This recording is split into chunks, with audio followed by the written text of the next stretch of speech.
निजामांना निजामाच्या जुलमी राजवटीला संपवण्यासाठी मराठवाड्याच्या जनतेनं लढा लढला आणि कालच मुक्ती दिन या मराठवाड्यात साजरा केला. त्याच निजामांच्या नोंदीद्वारे या महाराष्ट्रामधील ओबीसीचं आरक्षण संपणार आहे. त्या गॅजेट विरुद्ध लढा हा ओबीसीचा सुरू झालेला असेल आणि तोच लढा आज मी नांदेडमध्ये उभा आहे. याच मराठवाड्याच्या भूमीमधून याच निजामांच्या नोंदींच्या विरोधामध्ये या नोंदी महाराष्ट्रातल्या सामाजिक न्यायाच्या विरोधामध्ये आहेत.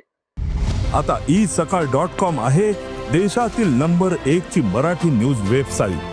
प्रत्येक अपडेटसाठी isakal.com ला नक्की भेट द्या. ओबीसींचं बलुत्याचं भटक्या विमुक्तांचं हक्क अधिकार संपवणारे आहेत हे आता मराठवाड्यातल्या जनतेनं मनावर घेतलेलं आहे. त्यामुळं जसा निजामाला घालवला तसेच आम्ही आता निजामांच्या नोंदींना घालवणार आहोत, ज्या नोंदी ओबीसीचं आरक्षण संपवणार आहे.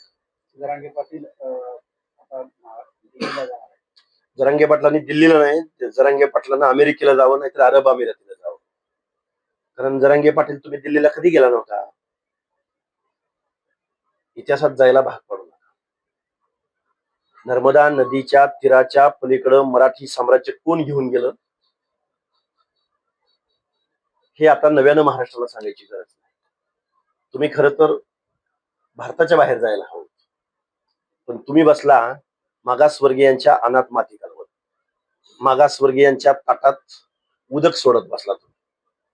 पंक्तीला बसलेला डोंगराच्या कुशीचा भटका असो किंवा गावगड्यातला रोज आपली सेवा देणारा अलुता बलुता असो, त्याला शिक्षण आणि नोकऱ्यामध्ये थोडस प्रतिनिधित्व मिळायला लागलं होतं, तर त्यांची ताटं उधळून लावणारा तू 4थी नापास आणि मुंबईत जाऊन काय करशील, दिल्लीत जाऊन काय करेल हा, आणि देशाच्या लोकसंख्येमध्ये तुमचा टक्का किती आणि देशामधल्या ओबीसींची संख्या किती. त्यामुळे मंडल आयोगाला चॅलेंज करेन, हमूक करेन, थमूक करेन, तुला रिझर्वेशनचं स्पेलिंग लिहिता येते का बघ अगोदर, आणि मग मोठ्या मोठ्या बाता मार. आता इथं आम्ही गावगाड्यात, तुझा तिकडच जा, दिल्लीलाच जा, आम्ही महाराष्ट्रामध्ये गावोगाव फिरतोय आणि मग मुंबई कशी पॅक करायची याचं आमचं नियोजन ठरलंय. बंजारा समाज सुद्धा एसटी प्रवर्गात आरक्षणाची मागणी करतो. बंजारा समाजाच्या या मागणीला आमच्या हार्दिक शुभेच्छा आहे. पण आज रोजी एकीनं लढायची आवश्यकता आहे. म्हणजे बंजारा समाजातल्या तज्ज्ञ, विचारवंत, राजकीय, सामाजिक क्षेत्रातल्या मंडळींना माझं सांगणं आहे, आपली एसटीची लढाई ही 4 पिढ्यांची लढाई. धनगर समाजाची एसटीची लढाई 4 पिढ्यांची लढाई. अजून मग बेलदार, वडार, बेरड, रामुशी, जे जे जे म्हणून ट्रायबल म्हणून महाराष्ट्रानं मान्यता दिली, त्या सगळ्या लोकांची एसटीची मागणी आहे. आमच्या बलुत्या मधल्या लोकांची एससीची मागणी आहे. अनेक उदाहरणं मी तुम्हाला देतो. आता आपलं ताटातलं आरक्षण वाचवणं आणि आपल्या ओबीसीची वज्रमूठ बांधून आपलं आहे ते आरक्षण टिकवणं याला प्रायोरिटी असली पाहिजे.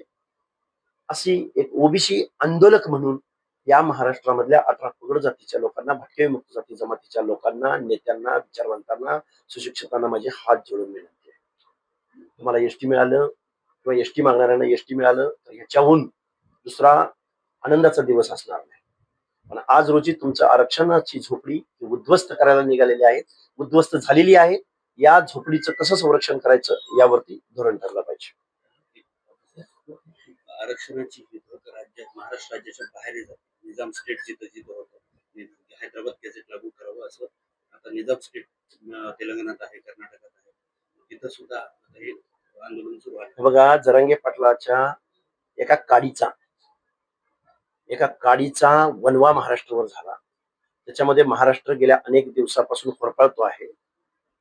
आम्हाला वाईट या गोष्टीचं वाटलं की लोकनियुक्त सरकारनं बेकायदा एक्झर्शन करून बेकायदा समितीकडून हा जी आर पारित केला. याचं लोन आता महाराष्ट्र काय देशभर जाणार ना. आज हैदराबाद गॅजेट आहे, उद्या बॉम्बे प्रांत आहे, उद्या मध्य प्रांत आहे, तिथल्या पण नोंदी तपासल्या जाऊ शकतात ना.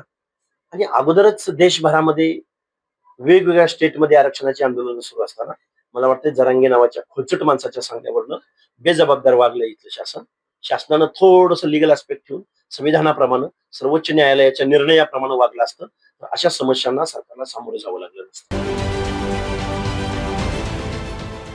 देश विदेशातील प्रत्येक घडामोडींचे लाईव्ह अपडेट मिळवण्यासाठी आता साम टीव्हीच्या सर्व सोशल मीडिया प्लॅटफॉर्मला लाईक, फॉलो आणि सबस्क्राईब करा. तसंच सर्व नोटिफिकेशनसाठी बेल आयकॉन प्रेस करायला विसरू नका.